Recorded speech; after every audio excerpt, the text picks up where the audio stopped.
Okay okay ബഹുമാനപ്പെട്ട cabinet തീരുമാനമെടുക്കുമെന്നുള്ളത് ഇപ്പോൾ പറയുന്നു. അത് തന്നെയാണ് ഞാനും പറഞ്ഞത്. ഇതിൽ എന്താണ് തീരുമാനം? മുഖ്യമന്ത്രിയുമായി നമ്മൾ നടത്തിയ ചർച്ചയിൽ നമ്മൾ പറഞ്ഞതാണ് ഇതിന് തുക വർദ്ധിപ്പിക്കണം, നഷ്ടപരിഹാരത്തിൻ്റെ, ചികിത്സയുടെ കാര്യം നമ്മൾ പറഞ്ഞതാണ്, പെർമനൻറ്റ് ജോലിയുടെ കാര്യം നമ്മൾ പറഞ്ഞതാണ്, മഞ്ഞക്കൊന്നയുടെ റിമൂവൽ നമ്മൾ പറഞ്ഞതാണ്, എക്കോ റീസ്റ്റോറേഷൻ നമ്മൾ പറഞ്ഞതാണ്. ഇതിൽ തീരുമാനം ഇപ്പോഴും എടുത്തിട്ടില്ല മിനിസ്റ്റർ. നിങ്ങൾ ഇപ്പോഴും മിനിസ്റ്റർ പറഞ്ഞത് ക്യാബിനറ്റ് ഡിസിഷൻ വരുമ്പോൾ തീരുമാനം ഉണ്ടാകുമെന്നുള്ളതാണ്. അതുതന്നെയാണ് ഞാനും പറഞ്ഞത്. ഇന്ന് മന്ത്രിതല സമിതി വന്നു. തിരുവനന്തപുരത്ത് ഞങ്ങൾ കൂടിയിരുന്ന യോഗങ്ങളുടെ തീരുമാനങ്ങൾ, നടപടികൾ ഇവിടെ വിശദീകരിച്ചു എന്നതിനേക്കാൾ അപ്പുറത്തേക്ക് വയനാട്ടിലെ ജനങ്ങൾക്ക് ആവശ്യമുള്ള ഒരു തീരുമാനവും ഇന്ന് പ്രഖ്യാപിക്കാൻ മന്ത്രിതല സമിതിക്ക് കഴിഞ്ഞിട്ടില്ല.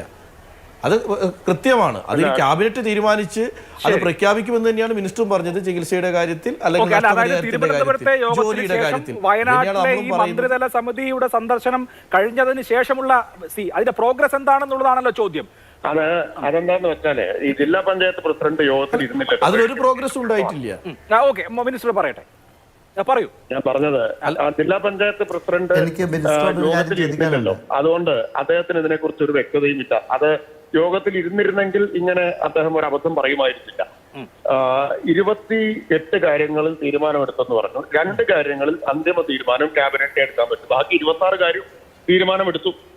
അത് എങ്ങനെ നടപ്പാക്കണം തുടങ്ങിയ കാര്യങ്ങൾ വിശദമായിട്ട് തീരുമാനമെടുത്തു. ഇനി ജില്ലാ പഞ്ചായത്ത് പ്രസിഡന്റ് യോഗത്തിൽ ഇരിക്കാത്തത് കൊണ്ട് അദ്ദേഹത്തിന്റെ ഇപ്പൊ ഇങ്ങനെ സംസാരിക്കാനല്ലേ പറ്റൂ അദ്ദേഹത്തോട്. അദ്ദേഹത്തിന്റെ അറിവിലേക്ക് ഞാനൊരു കാര്യം പറയാം. സംയുക്ത പദ്ധതികൾ നടപ്പാക്കണം, ഫെൻസിംഗ് ഉൾപ്പെടെയുള്ള കാര്യത്തിൽ ജില്ലാ, ബ്ലോക്ക്, ഗ്രാമപഞ്ചായത്തുകൾ സംയുക്തമായി പദ്ധതി നടപ്പാക്കണം എന്ന് തീരുമാനിച്ചിട്ടുണ്ട്.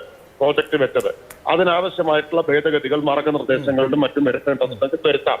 ജില്ലാ പഞ്ചായത്താണ് മുൻകൈ എടുക്കണം എന്ന് നിശ്ചയിച്ചിട്ടുള്ളത്. അപ്പൊ അതിനൊക്കെ നേതൃത്വം കൊടുക്കേണ്ട ആള് യോഗത്തിലിരിക്കാതെ ചാനലിൽ വന്നിരുന്നിട്ട് ഒരു തീരുമാനം മിനിസ്റ്റർ പറയുമ്പോൾ ഞാനാണ് യോഗത്തിലുണ്ടായിരുന്നതും ഇപ്പോഴത്തെ മാർഗരേഖയിൽ തിരുത്തൽ വേണമെന്ന് ആവശ്യപ്പെട്ടതും ഞാനായിരുന്നു. മന്ത്രി ചിലപ്പോൾ മറന്നുപോയതായിരിക്കും.